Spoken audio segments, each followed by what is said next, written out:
बच्चों, let's read this question. The question says, an important criteria of modern day classification is. Question में पूछा है कि modern day classification का सबसे इंपॉर्टेंट क्राइटेरिया क्या है, किस पर वो बेस्ड है. First, resemblance in morphology. Second, anatomical and physiological traits. Third, breeding habits. Fourth, presence और absence of notochord. So the key concept is modern classification. तो मॉडर्न क्लासिफिकेशन को और क्या कहते हैं? जो मॉडर्न डे बायोलॉजिकल क्लासिफिकेशन है, it is also known as taxonomy. It means किस तरीके से लिविंग बीइंग्स को, ऑर्गेनिजम्स को क्लासिफाई किया जाता है, उनको ऑर्गेनाइज किया जाता है, कैटेगराइज किया जाता है उनकी सिमिलैरिटीज एंड डिफरेंसेस के बेसिस पर. It means it involves organising and categorising organisms into groups. कि उनकी सिमिलैरिटीज क्या है ऑर्गेनिजम्स की, उनके बेसिस पर, उनके डिफरेंसेस के बेसिस पर जब ग्रुप्स में क्लासिफाई किया जाता है based on their related categories, तो उसको कहते हैं क्लासिफिकेशन करना.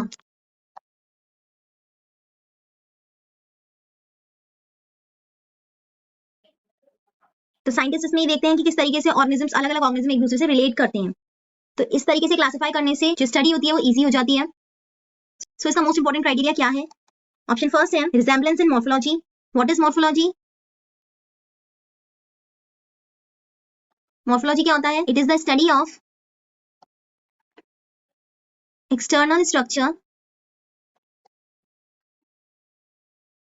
Of organism. कि कोई भी इंसान, कोई भी ऑर्गेनिज्म देखने में कैसा है, उसका स्ट्रक्चर कैसा है, दैट इज मॉर्फोलॉजी. तो पहली क्लासिफिकेशन मॉर्फोलॉजी पर डिपेंड करता था, जिसमें कि क्या क्या चीजें आती थी, लाइक बॉडी की शेप आ गई, उसका साइज आ गया, स्ट्रक्चर ऑफ ऑर्गन्स आ गए कि ऑर्गन्स का स्ट्रक्चर कैसा है, और बाकी फिजिकल ट्रेट्स भी इसमें आते थे. तो इसको कहते हैं मॉर्फोलॉजी. तो पहले के टैक्सोनॉमिस्ट क्या करते थे, जो भी सिमिलर बॉडी वाले ऑर्गेनिजम्स होते थे उनको एक साथ एक ग्रुप में रख देते थे, या जिन इंसेक्ट्स के 6 लेग्स हैं उनको एक साथ रख दिया. तो मॉर्फोलॉजिकल बेसिस पर भी क्लासिफिकेशन होता था, अब भी होता है, बट ये मोस्ट इंपॉर्टेंट क्राइटेरिया नहीं है. ऑप्शन सेकंड है anatomical and physiological traits. What is anatomy? Anatomical traits या एनाटॉमी क्या होता है? एनाटॉमी मतलब होता है स्टडी ऑफ इंटरनल स्ट्रक्चर, कि इंटरनल स्ट्रक्चर कैसा है ऑर्गेनिज्म का, दैट इज एनाटॉमी. जिसमें कि क्या आ सकता है कि ऑर्गन्स का स्ट्रक्चर कैसा है, कि बैकबोन है या नहीं एनिमल की, स्पाइनल कॉर्ड है नहीं, मसल्स का, ऑर्गन्स का, बोन्स का स्ट्रक्चर कैसा है, वो इसमें आता है. सेकंड है फिजियोलॉजिकल ट्रेट्स. तो फिजियोलॉजी क्या होती है? Physiology means study of how body functions. जैसे किस तरीके से बॉडी काम कर रही है, हमारे जो ऑर्गन्स हैं वो किस तरीके से काम कर रहे हैं, उनका जो फंक्शन है, दैट इज फिजियोलॉजी. कि किस तरीके से ऑर्गेनिज्म एनर्जी को प्रोसेस कर रहा है, या उसका मेटाबॉलिक रेट क्या है, उसका डाइजेशन कैसे हो रहा है, ये सारे जितने भी फंक्शंस होते हैं, दैट इज फिजियोलॉजिकल ट्रेट्स. कि कैसे हम सांस ले रहे हैं, ब्रीदिंग हमारा किस तरीके से हो रहा है, हार्ट कैसे हमारा काम कर रहा है, या हम किस तरीके से फूड डाइजेस्ट कर रहे हैं. तो ये जितने भी फंक्शंस होते हैं, दैट इज फिजियोलॉजिकल ट्रेट्स.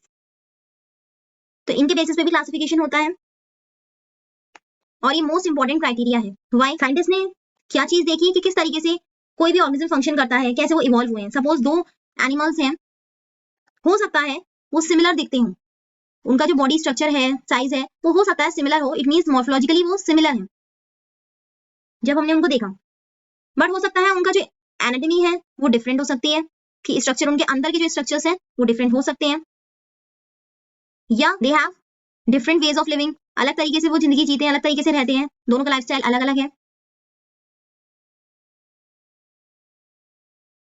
तो एनाटॉमी से एंड फिजियोलॉजी से, दोनों से ही साइंटिस्ट इजिली स्टडी कर सकते हैं, क्लासिफिकेशन कर सकते हैं, और ये बहुत इंपॉर्टेंट क्राइटेरिया होता है. जिससे हमें क्या पता चलता है कि एनाटॉमी क्या है. हो सकता है 2 ऑर्गेनिजम्स देखने में सिमिलर है, लेकिन उनकी एनाटॉमी डिफरेंट हो सकती है, उनका फिजियोलॉजी का पता चलेगा हमें.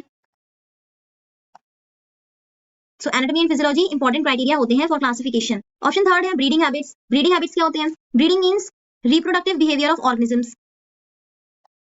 रिप्रोडक्टिव बिहेवियर मींस किस तरीके से वो मेट कर रहे हैं, या नंबर ऑफ ऑफस्प्रिंग जो प्रोड्यूस वो कर रहे हैं, उनकी कैसे केयर कर रहे हैं, दैट इज ब्रीडिंग हैबिट्स. तो ये कोई प्राइमरी क्राइटेरिया नहीं होता है, ना ही ज्यादा यूज होता है. ऑप्शन फोर्थ है प्रेजेंस या एब्सेंस ऑफ नोटोकॉर्ड. तो नोटोकॉर्ड क्या होती है? It is a flexible rod like structure that is present in embryo of all chordates. कि जो भी कॉर्डेट्स के एम्ब्रियो होते हैं उनमें ये फ्लेक्सिबल रॉड लाइक स्ट्रक्चर होता है। तो इस बेसिस पर दो तरह के ऑर्गेनिजम्स क्लासिफाइड हैं, एक होते हैं कॉर्डेट्स जिनमें नोटोकॉर्ड होती है और एक होते हैं नॉन कॉर्डेट्स जिनमें नोटोकॉर्ड नहीं होती है। तो कॉर्डेट्स को वर्टिब्रेट्स, नॉन कॉर्डेट्स को इनवर्टिब्रेट्स कह सकते हैं। तो ये सिर्फ एक फीचर है, ये हर ऑर्गेनिज्म पर अप्लाई नहीं कर सकते। फाइलम के लिए इंपॉर्टेंट है लेकिन ये ब्रॉड क्लासिफिकेशन क्राइटेरिया ये भी नहीं है। सो मॉर्फोलॉजी सेम हो सकती है, breeding habit is not a important criteria and notochord is also not a important criteria, it is one of the feature. The final answer is B, anatomical and physiological traits. Hope you understood it well. Best of luck.